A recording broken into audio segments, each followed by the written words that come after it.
السلام عليكم كلنتها بندا وديلي دلهانتين با waxaad ku soo dhawaataan qaybtii tobnaad ee taxanaynii ayaan daran shakadana waxa qoray Dr. Cabdullaahi Sheekh Xuseen hantu wadaag qaybtana waxay ku bilaamaysaa sidan subaxdii dambe waxa xafiiskii qaadiga isugu yimid asli iyo cadaawe waxaana furantay doodii cadaawe wuxuu sheegay inuusan lahayn uurka wuxuuna cadeeyay inuu diyaar u yahay inuu kitaabka quraanka ku dhaarto oo gacanta saaro qaadigii maxkamadda Sheekh Ahmed wuxuu u sheegay cadaawe kutubka beenta loogu dhaarto dhibaatada uu leeyahay wuxuuna ku waaniyay in uusan runta inkirin cadaawe wuxuu yiri qaadi anigu run ayaan sheegaya sidaa darteed kutubku waxba yeeli maayo cadaawe kutubkii uu gacanta saaray wuxuuna ku dhaartay in uusan lahayn ilmaha asli uurka ku sido qaadigii markii cadaawe baxay wuxuu asli ku yiri waan ka xumahay maxaan ku samayn karaa waa kaas oo ninkii waa dhaartay orod iska tago ilaahay iska tawakkal asli iyo canab markii ay maxkamadii ka soo baxeen waxa dhex martay sheekadan walaal canabey waa yaab waa kaas cadaawe inkiray maxaan hadaba sameeyaa dacwadda intaan rafcaan ka qaadano aan maxkamadda sare u gudbino maxkamadda sare walaal hadii loo gudbiyo soo cadaawe sidii oo kale oo inkiri maayo markii ay cabaar aamusnaayeen baa canab tiri waa wax lala yaabo cadaawe 3 sano ayaan isnabaynay weligeena doob baan u haystay waayo isaga ay sheegay inuusan xaas lahayn xaawa oo ahayd haweenaydii cadaawe waxay ka warheshay in ninkeedii loo haysto gabar uu ureeyay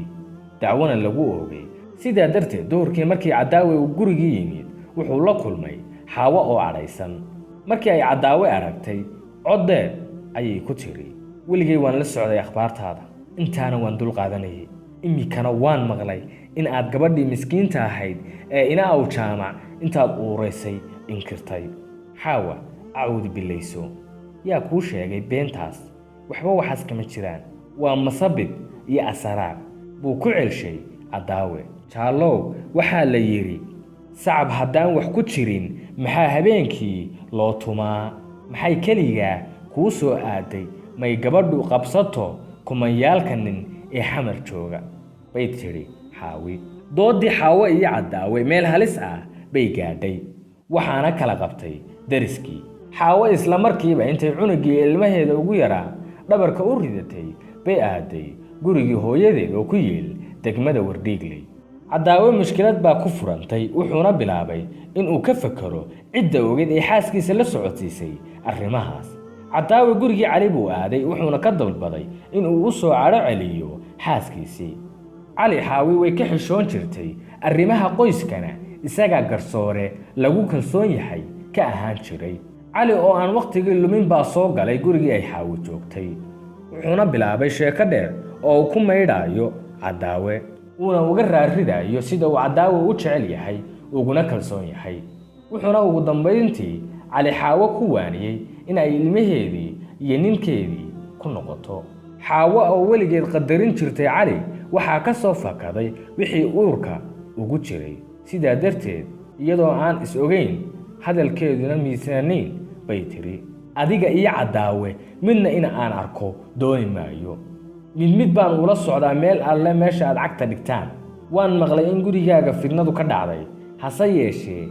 hal ayaan ka codsanayaa iiga soo qaad saaxiibka warqadayda aniga iyo cadaawe oo guri iskaga soo horjeesanaa waa habeenkii xalay ahaa oo tagay cali oo u bartay in aan xaawi hadal ku soo celin ama kaag baa ka soo haray waxaana u muuqatay in xaawo deganaantii iyo miyirkii lagu yaqiin uu ka lumay ayna xaaladdu ka dhab tahay cali dib ayuu u soo gadoomay wuxuuna cadaawe u sheegay wixii isaga iyo xaawa ay kala muteen cadaawe oo ay 3 ilmood maskaxdii ka cuneen dhibaatadii guriga iyo hawlihiisii oo ku soo farabaxsaday waxay dareensiiyeen in maalin qura xaawo la'aanteed uusan hayn karin ilmaha cadaawe wuxuu goostay in uu soo maslaxeeyo xaawo wuxuuna fiidkii ugu yimid gurigii hooyadeed wuxuuna yiri markuu la kulmay walaal xaawa iga raalli ahaw xaal baan bixinaya si xun baa wax lagugu sheegay in la isku keendiraa la doonayaa wax hubso shaydaanka iska naar nimaan kuu furi doonin yuu kuu rarin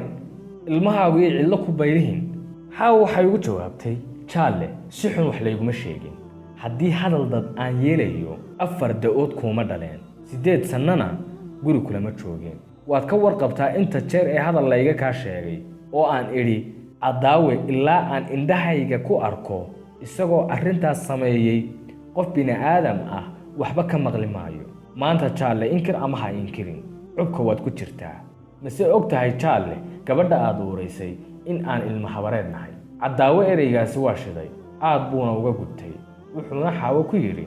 xaaway dhigayso ha igu gafin ma anaad i rumaysanaysaa mise dadka doonaya in ay gurigeen dumiyaan ee xumaanteena ka shaqeynaya adaawe aan hadalkii dhamaysan bay xaawi ka goysay markaas bay ka dhig hadashay iyadoo tiri Charlie run iyo ilkaba waa la cadeeya wanaaga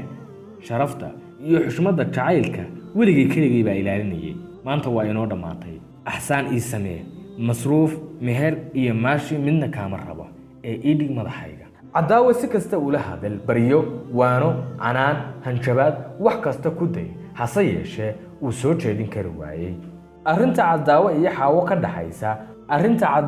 xaawo ka dhaxaysa waxaa loo saaray guddi waxaana la isku dayay in xeer Soomaali lagu dhameeyo hase yeeshee inkastoo sayn ciroolayaal iyo qaraabo oo dhami isugu tageen xaawa waa la soo marin waayay adaawe waxaanay arrintii ku dhamaatay in warqadeedii farta laga saaro goor casar liiq ah ayaa maalintii dambe gurigii reer Awjaama waxaa soo galay inaan magaciisa la yiraahdo Genel oo ka yimid beledweyne akhbaar iyo warqadna ka sida Cali Amuur wuxuu kaloo inankaasi siday dhar iyo kabo Cali Amuur asli u soo dhiibay Genel markii uu cidii salaamay Cali Amuurna uga warramay buu yiri asagoo goonihiisa fiirinaya asli meeday ma magaaladay ku maqan tahay Ambaro markay cabbaar aamusnayd bay tiri eedo asli way dhimatay buu Genel la soo booday wuxuuna ku celeeshay isagoo naxsan Allah u naxariisto Allahu yarham ilaahay raxmadiisa ma tusinaayo bay tiri Ambaro